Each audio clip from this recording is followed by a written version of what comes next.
दोस्तों अब हम देखेंगे कि कैसे हम चेंज कर सकते हैं एनरोलमेंट स्टैटिक मेन्यू को। होम पेज पर हमारे पास बहुत सारे मेन्यू है, इसमें एक मेन्यू है एनरोलमेंट स्टैटिक्स। इसको हमें कैसे चेंज करना है? Class and school category wise enrolment position, admission category wise, state wise enrolment position, TC issued and student vacancy. सबसे पहले हम class and social category wise enrolment position पर आते हैं। यहाँ पर आपको एक टेबल दिखाई दे रहा है, इस टेबल में हमें डेटा एंट्री करना है हमारे स्कूल से रिलेटेड। इसमें नंबर ऑफ सेक्शन है, ऑथराइज कैपेसिटी है, टोटल स्टूडेंट एनरोल्ड है, boys, SC, ST, OBC, pH, general, बहुत सारी इन्फॉर्मेशन है। और ये क्लास वाइज आएगी, सेक्शन वाइज नहीं। ये नहीं, क्लास 1 है, उसमें 3 सेक्शन है, तीनों सेक्शन का डिटेल आएगा। अब इस देखते हैं इसको अपडेट हम कहाँ से कर सकते हैं। यहाँ पर पहुँचने के बाद हम स्टैटिक्स में आते हैं, हमें क्लास 1 दिखाई देती है। अब क्या करें, सबसे पहले यहाँ पर देखें क्लास, यहाँ पर जैसे इस तरह से लिखा हुआ है, आपको ये वाला सेक्शन ओपन करना है। यस, ये वाला सेक्शन हमने ओपन कर लिया। इसको हमने एडिट किया। एडिट में हम देख पा रहे हैं कि यहाँ पर यस, ये सारी इन्फॉर्मेशन दी हुई है। क्लास 1 की इन्फॉर्मेशन है और शिफ्ट नहीं है इसे। नंबर ऑफ सेक्शन 3 दिए हैं, 120 दिया है, 138, 60, 70, ये सारी इन्फॉर्मेशन यहाँ दी है। तो क्लास 1 आपने यहाँ पर लिख लिया। आप यहाँ से इसको 1 2 3 4 कर रहे हैं, क्लास 1, क्लास 2, क्लास 3, कैसे भी करते हैं, ये सिर्फ इसका एक सेक्शन या नाम आएगा। यहाँ पर क्लास होगी 1 से लेकर 12th तक। यहाँ पर एक ड्रॉबैक है इसमें, ये बाल बाटिका नहीं है। क्लास 11th में सेक्शंस नहीं है, sections mean science, commerce, arts नहीं है। 12th में भी ये नहीं है अभी फ़िलहाल। तो जो भी आपकी इन्फॉर्मेशन है इनसे रिलेटेड, अभी फ़िलहाल उतनी इन्फॉर्मेशन आप एंट्री कर दें। यहाँ पर 1 किया आपने, शिफ्ट अगर आपका फर्स्ट है तो फर्स्ट करिए, सेकंड है तो सेकंड करिए, नहीं है तो को एनी कर सकते हैं। नंबर ऑफ सेक्शन जैसे मेरे केस में 2 हैं। ऑथराइज कैपेसिटी है सपोज 80, टोटल स्टूडेंट्स एनरोल्ड हैं 81। क्लास 1 में बॉयज़ है सपोज 50 एंड गर्ल्स हैं 31। एससी एसटी इसी तरह से उसी रेशियो में मैंने यहाँ पर सपोज चेंज कर दिया है सारा कुछ। जनरल, माइनॉरिटी, जितने फील्ड्स हैं मैंने उसको अपडेट कर दिया। अपडेट करने के बाद अब आपको नई क्लास ऐड करनी है, तो ऐड न्यू। ऐड न्यू आपने जैसे ही किया तो यहाँ पर वो फील्ड दिखाई आपको नहीं दे रहे हैं। आपको क्या करना है, टाइप में यहाँ चेंज करना है, क्लास वाइज एनरोलमेंट पोजीशन। तब क्लास वाइज एनरोलमेंट पोजीशन आप करेंगे तो यहाँ boys, girls, SC, ST, OBC, वो सारा कुछ आपको दिखाई देगा।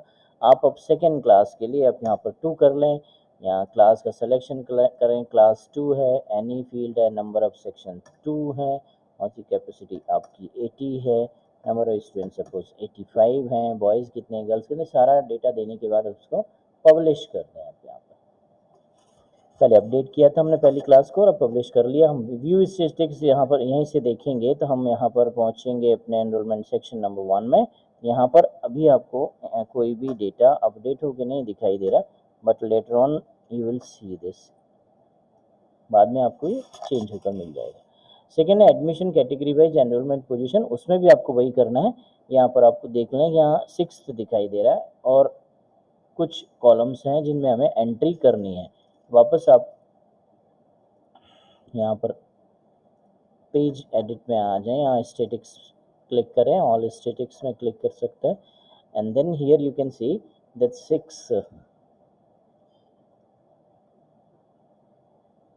6 दिखाई दे रहा है। ठीक है, इसको एडिट कर लें। ओके, 6 क्लास यहाँ पर है, आपको 1 से करना है, इसको 1 कर दीजिए।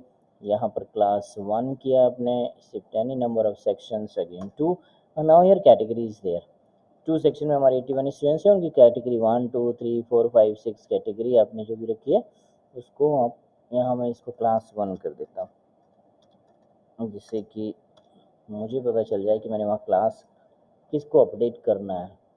ठीक है, ये अपडेट हो गया है। अब न्यू करेंगे, ध्यान रखिए यहाँ कैटेगरी वाइज एनरोलमेंट पोजीशन है, आप यहाँ सेलेक्ट करें कैटेगरी वाइज एनरोल पोजीशन, तभी आपको ये कॉलम्स या ये फील्ड्स दिखाई देंगे, अदरवाइज जो दूसरे फील्ड आपको दिखाई देंगे। ठीक है, देन इसके बाद जो भी चेंजेस हैं आप चेंजेस करके इसको पब्लिश कर दें, एंड देन आप वापस इस मेन्यू को यहाँ से देख सकते हैं, न्यू टैब में ओपन कर लें और देख सकते हैं उसको, अपने जो चेंजेस किए हैं वहाँ पर रिफ्लेक्ट होकर आ जाएंगे ना 6 की जगह पर। ये थोड़ी देर बाद रिफ्लेक्शन होता है, so don't worry, if your process is correct don't worry, it will come. State wise enrolment position में हमें नहीं करना है। स्टेट वाइज एनरोल पोजीशन उन स्टेट्स के लिए हैं जिन स्टेट्स के स्कूल कई 2 या 3 स्टेट में डिवाइड है। जैसे एक स्टेट है, जैसे एमपी है, इसके स्कूल्स स्टेट्स में डिवाइड नहीं है, लेकिन अगर जैसे इस तरह से हो कि जबलपुर रीजन में कोई स्कूल छत्तीसगढ़ का भी हो, कोई स्कूल महाराष्ट्र का भी हो, या कोई स्कूल हमारे इस तरफ राजस्थान या यूपी का हो कोई स्कूल जबलपुर रीजन में, तब हम उसको स्टेट वाइज एनरोलमेंट प्रोवाइड करेंगे, otherwise no need of this.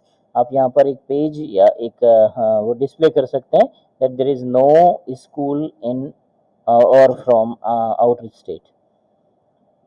TC issue में आप यहाँ टीसी इशू का इंफॉर्मेशन दे सकते हैं।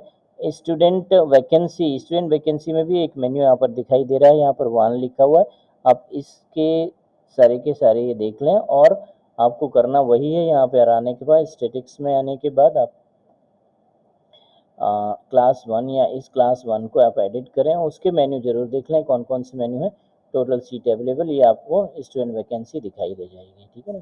तो कंफ्यूज ना हो, आप जो भी फील्ड है उसको देखने के बाद ही उसको क्लिक करके आप ये ऐड कर सकते हैं, या फिर ऐड न्यू में जैसे जाएंगे आप, तो वहाँ पर आपको स्टूडेंट वैकेंसी में क्लिक करना है आपको।